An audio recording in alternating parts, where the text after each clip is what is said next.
chaîne de la diaspora congolaise. Merci d'abord pour la question. Maintenant, on a une décrispation politique. Puisque si réellement il y a une décrispation politique, premièrement, vous allez libérer d'une façon sélectionnée. Ce n'est pas la première fois que tout le monde a même Maramboué Salema. Il vous souviendrez, il y a un problème, il y a l'amnistie. Début 2014, l'ordonnance est vraiment bien signée. Mais comme il y a une amnistie, libérera plus moins d'ambabato est que la plupart des militaires bangala et Équateur dans la prison Makalati lelo bazara déjà amnistié mais babi maraté. Même chose avec accord ils en est nulle part. Il y a disposition, il y a accord, il y a Saint-Sylvestre réseau baké.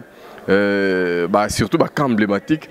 Ceux qui comité ont libéré, il faut sous-concéder la caprice. Il y a régime à présence de la République. Il y a un air, c'est pratiquement impossible. Donc pour moi, je trouve que des crispations est bandatée.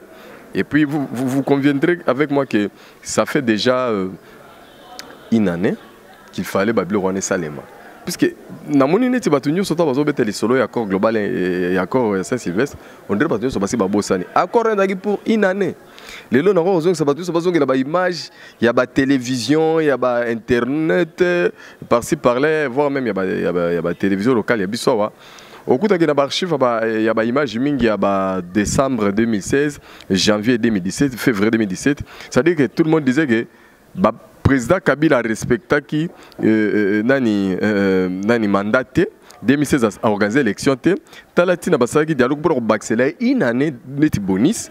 Enfin, et permettre encore pour y aller en place et que l'élection ça et que par rapport il y a accord il y avait des préalables parmi les préalables il y a mesures de crispation politique, dédoublement de partis politiques et puis liberté à manifester tout et ça qui incline à accord mais au talake et là on est salement en pensate mais plutôt majorité na président Kabila basu accord et communauté ndé ya bango bazo sala selon application na selon email ya président Kabila.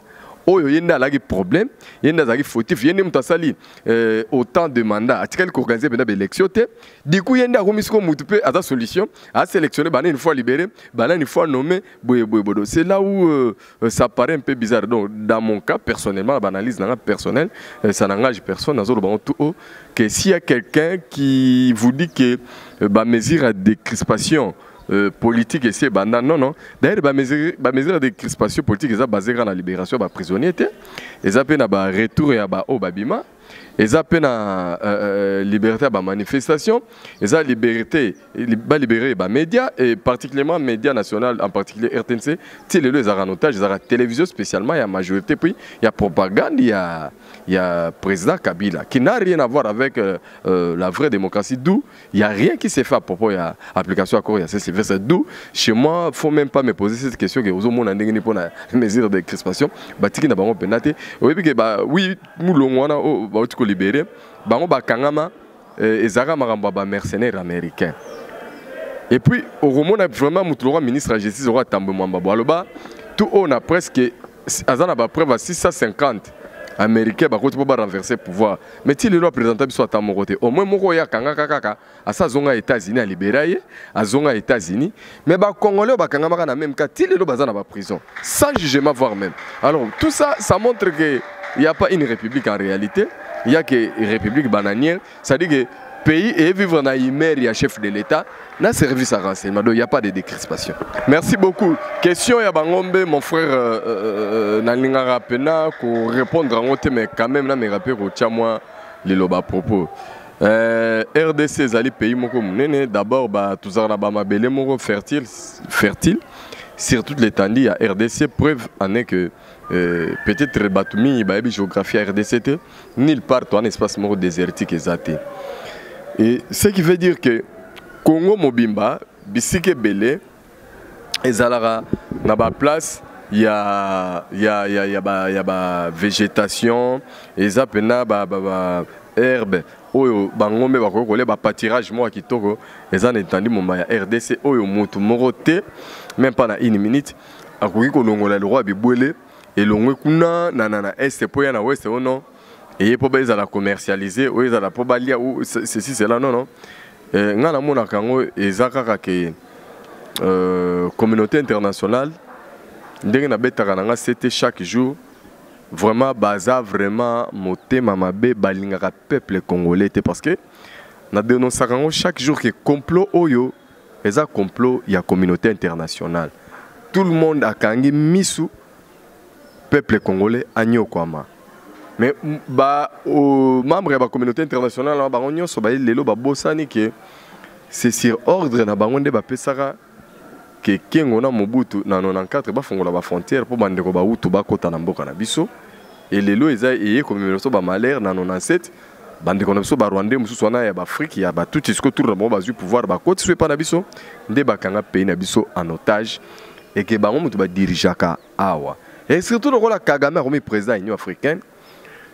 Donc ce qui y a des Congolais oyo pour na bango ba monaka ke Congo ndenge za boza diriger na ba Congolais vraiment nga désolé beaucoup regrettant dans 5 ans 10 ans peut-être et on est trop tard et la plupart des politiciens baza des mèches na bandeko wana misu baza déjà ba plus âgé bientôt ba kokufa na bango mais ba otika buzo ba rosakana te na sima bandeko na biso ya ex bandundu lelo baza ba victime ya na niveau na bango bazwaki problème en mboka na biso ba commission N na bango particulier na bandeko na bango baluba par rapport ba Tshisekedi des consorts bandima ba pactiser na ba étranger au détriment ya ba congolais pona kombo ya bato ba IDPS na ba Tshisekedi lelo nde conséquences nango yango basala ba alliance ya butu ba alliance ya mabe ya salité et lelo les dirigeants là il y a ba parti politique wana bango nde ba bénéficier na ba famille na bango restreinte mais peuple bango ba utiliser na kati ya masolo wana a bénéficier le côté lelo aza victime ya ba occupation peut-être ba tebele ba barate bozomo na guerre ezole kasusu na partie ya nord na Ituri kuna entre communauté et mana lendu eza que moko ya communauté baza ba agriculteur moko ya communauté baza ba éleveur maintenant ba se disputerani ba loni o bana ba nyama ba yero lia biloko baninga ba loni ndezo bimsa trouble maintenant province abandundu bazaka ba agriculteur bien que baza pena élevage na bango ngombe mais ça vraiment bien réparti mutu na mutu azana niveau oyo asalela ka makamu na ye mais lelo lo ni tozo constater imagine toi mutu moko ayena 300 têtes ya ngombe akomi na village moko boye même si ça na façon moko positive à Monica positif, à Monica chef coutumier, à Zungombe Mobimba Pessier, à Zuna $250 à Pessier. D'abord, chef coutumier, il y a $1 dans nos dos, première fois par exemple à Simba, $250. À quoi qui m'a même banana. D'abord, mon nom est belé au Sakana, plus Ngombe. Maintenant, à Zokabama belé aveuglement. N'a pas bilan à sujet, parce que yo sujet n'a une minute, on a un chef coutumier, yo dans un village, wana, n'a moi bilan à nao. Ce qui ngomba les gars les biloko na yo et rozo pas chef coutumier makamu na yo ozo réclamer chef coutumier ndro yo kangote possible bomie misu na ngomba mobimba na $250 donc agir pour na yote non seulement bato ba suka na te ba ko mape ko linga bana ya batu wana ba ko botsa bango bana et lobi nango bango ba ko koma ba propriétaire ya ba terre wana et ba ko bengana violemment ba onyo so ba ko telemena bango et ça sera encore une guerre de communauté na bandundu. Alors, piste la solution ya bangombe ezaka que imaginez ce mutu mtazonge pa na bango. Qui vous a dit que na Kinshasa to na bandundu batu baza na crise ya Rolia Musuni ngombe fraîche. Non, batu ba ko sabinote province ya bandundu pour ceux qui ne le savent pas, ba boko la kangombe.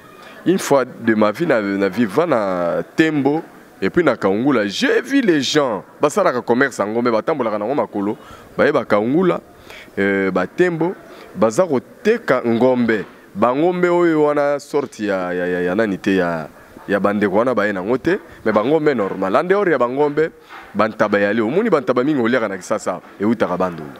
Bangulu bali bibwele eza na province abandu na ndero bibwele province abandu ni na tolo beza province moko agricole bali randunda na bango pondu na bango matembele na bango baza nelo kwa enviété à propos ya misuni ya ngombe mais cela ne veut pas que toboyi bato ba oteka ngombe te mais bato ba oteka ngombe moi la grande question que je me suis posée est que pourquoi bato ya Bambujimayi, ya Bamaniema, ya ba province ba moni bango mana ndenge ba oleka te ba caravane wana nyonso ye ko paraître kana même moment kana bandonu.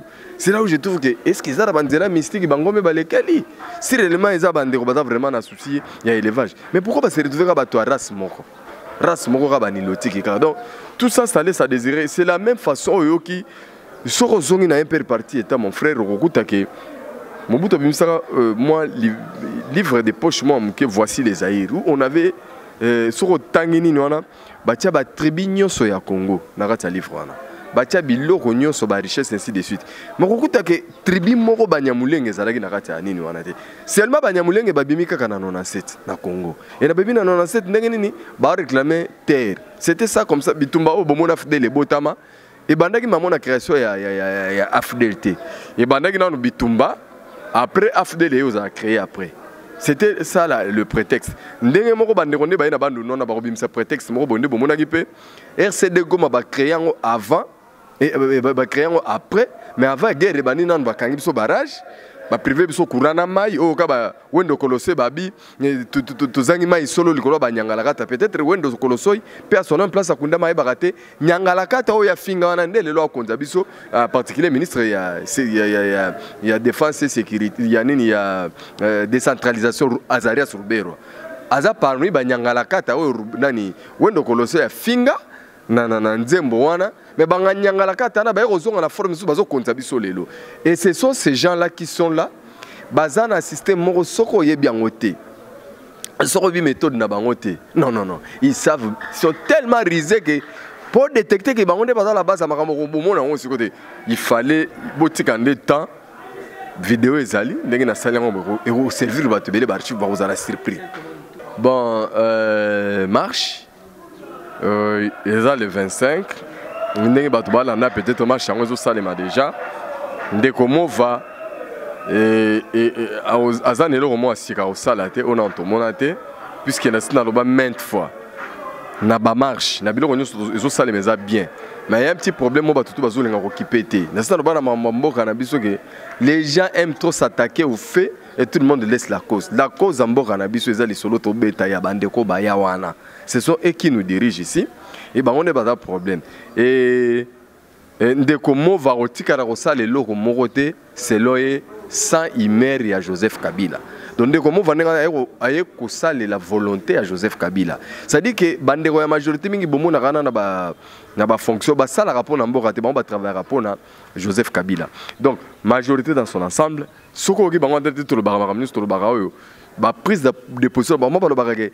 so toucher Kabila et l'accès aux toucher souveraineté pour la bango le Congo c'est Kabila et si Kabila n'est pas là Congo c'est Congo peut kozalate on mona même élection toko sala ngote sa Kabila faut Kabila zalaka pour ça l'élection et là on se faut Kabila ça dit que atamboko yo totikali 12 personnes et ça c'est Kabila zalaka président wana et objectif à bata majorité on a lobi non ndeko to sali une émission lelo yo momona makambolera dimanche il y aura toujours des morts il y aura toujours des arrestations et il y aura aussi des gaz lacrymogènes et puis excuse manifestations ça réprimer violemment comme d'habitude parce que pour comprendre que manifestation ça réprimer violemment aux autres attitudes dans la police il y a que au Congo oyo la police présence na nano tchabatu na sécurité tchabatu na sécurité c'est-à-dire que na RDC so policier aye et là qui c'est que aye créer des ordres donc dit jamais vu au monde et pourtant ailleurs on vous dit que